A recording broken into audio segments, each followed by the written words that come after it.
প্রীতিলতা ওয়াদ্দেদার ভারতবর্ষের স্বাধীনতা সংগ্রামের ইতিহাসে এক চিরভাস্বর নাম। ১৯১১ সালের ৫ মে চট্টগ্রামের ধলঘাট গ্রামে তার জন্ম। সেই সময়ে নারীর জন্য ঘর থেকে বের হওয়াই যেখানে ছিল দুঃসাধ্য, সেখানে প্রীতিলতা হয়েছিলেন ব্রিটিশ বিরোধী সশস্ত্র আন্দোলনের এক নির্ভীক যোদ্ধা। মেধা ও মননে তিনি ছিলেন অসাধারণ। ঢাকার ইডেন কলেজ থেকে উচ্চ মাধ্যমিক এবং কলকাতার বেথুন কলেজ থেকে দর্শনে স্নাতক সম্পন্ন করা এই মহীয়সী নারী পেশায় ছিলেন একটি স্কুলের প্রধান শিক্ষিকা। কিন্তু দেশের পরাধীনতার গ্লানি তাকে স্থির থাকতে দেয়নি।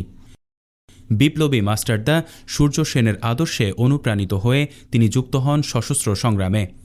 প্রীতিলতার জীবনের সবচেয়ে বীরত্বপূর্ণ অধ্যায় হল ১৯৩২ সালের ২৪ সেপ্টেম্বর চট্টগ্রামের পাহাড়তলী ইউরোপীয় ক্লাব আক্রমণ।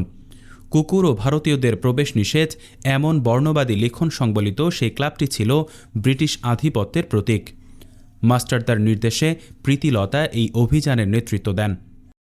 পুরুষ বেশে তার নেতৃত্বে বিপ্লবীরা সফলভাবে ক্লাব আক্রমণ করেন। অভিযান শেষে ফেরার পথে তিনি গুলিবিদ্ধ হন। ব্রিটিশদের হাতে ধরা পড়া ছিল বিপ্লবীদের কাছে অপমানের শামিল। তাই তিনি নিজের কাছে রাখা পটাশিয়াম সায়ানাইড পান করে আত্মহুতি দেন। মাত্র ২১ বছর বয়সেই এই বীর কন্যা দেশের জন্য নিজের প্রাণ উৎসর্গ করে প্রমাণ করেন যে স্বাধীনতা সংগ্রামে নারীরাও পুরুষের কাঁধে কাঁধ মিলিয়ে লড়াই করতে পারে। প্রীতিলতা ওয়াদ্দেদার কেবল এক ঐতিহাসিক চরিত্র নন, তিনি অকুতোভয় দেশপ্রেম আর আত্মত্যাগের এক অনন্য প্রেরণা। তার এই আত্মদান চট্টগ্রামের বিপ্লবী আন্দোলনে নতুন প্রাণের সঞ্চার করেছিল এবং ভারতীয় উপমহাদেশের মুক্তি সংগ্রামকে ত্বরান্বিত করেছিল।